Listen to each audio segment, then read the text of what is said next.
live music with iTunes and Coca-Cola.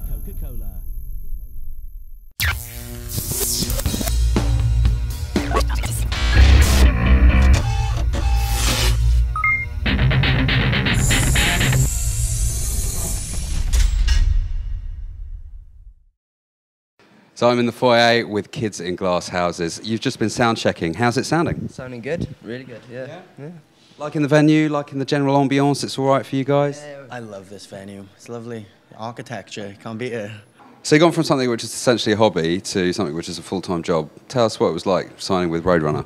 A bit surreal, really. It's kind of relief. We'd been sort of ploughing around little venues and doing it all on our own, which was awesome and like probably the best thing for us as a band. But then we kind of wanted to take it like to the next level, and so to finally get it was just like, ah, nice. Mammy's gonna leave me alone now.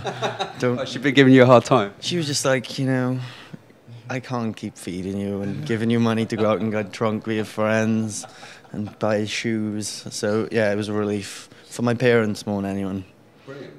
So your fans, quickly, we met a couple of them outside, one of whom had turned up with one of those like marathon blankets that you wrap around you, and has been here since 3 in the morning waiting to get in, especially to see you. What are your fans like generally? A little bit crazy. Really? Yeah, like really dedicated. Yeah, to the cause. Yeah. Dedicated. They look, lots of them seem to bake us things like cakes and cookies and yeah.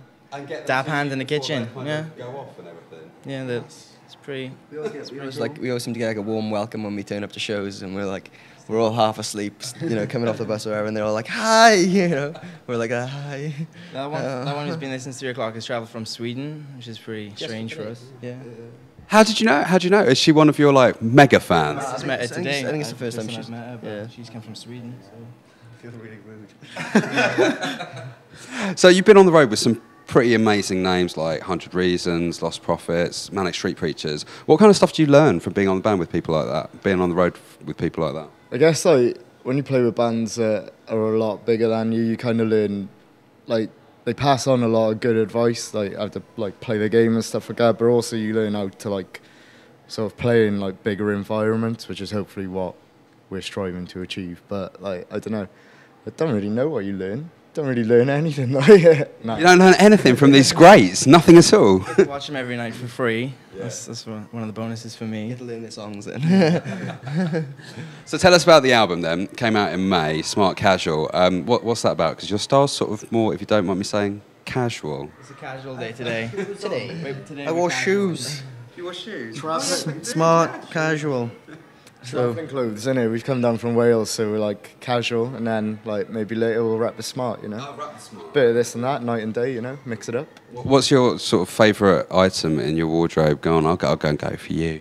Probably my jeans or something, you know. Nice comfy grey t-shirt. And those sneakers look quite new, actually. They're very bright white. Might be a bit, I have got the temptation to go like that. Carry on. Shall I do it? Go on then. You'll turn in. You got a match. Yeah. So, no, just the one. So tell us about the album, some of the influences behind the tracks on there. Everyone looks at me. It was just a lot of things. We all like really different music, so I don't know. The main influence was just like lyrically and stuff was just us becoming a band that was actually doing something and growing up where where we come from in Wales and sort of going on this pretty mental journey for us, and it's about that. And then musically, I don't know. I don't play the music. So. Anyone else on that one? I really don't know. Nah, like there's like a wide variety of tastes in this band. And I think like it all comes through nicely. It's like we kind of got like the rawer edge, but then there's like a lot of like clean cut pop melodies in there as well. So I guess like it's a nice mix of both, just because we listen to such different music throughout the 5 of us. So. Yeah. So tonight, you're obviously being recorded for the iTunes Live Festival. Does that have any impact on the way that you prepare for a gig? I've been thinking about this, and I'm like, should I change my game plan a bit? Should I not stop singing and hand it over to people who maybe can't sing, because it's going to be recorded? But I'll probably... I think we should as we normally do it. We should just do the show like we normally play it. If it's like we'll forget parts, we'll forget lyrics, we'll we'll forget lyrics. Will you? Because that's going to make a massive difference. If I'm like singing along, singing the wrong words, it's going to ruin the whole. It's going to ruin the whole day. Like. What can we expect then from a Kids in Glass Houses gig? What's the atmosphere going to be like? What are you going to do? Or do we just have to wait and see?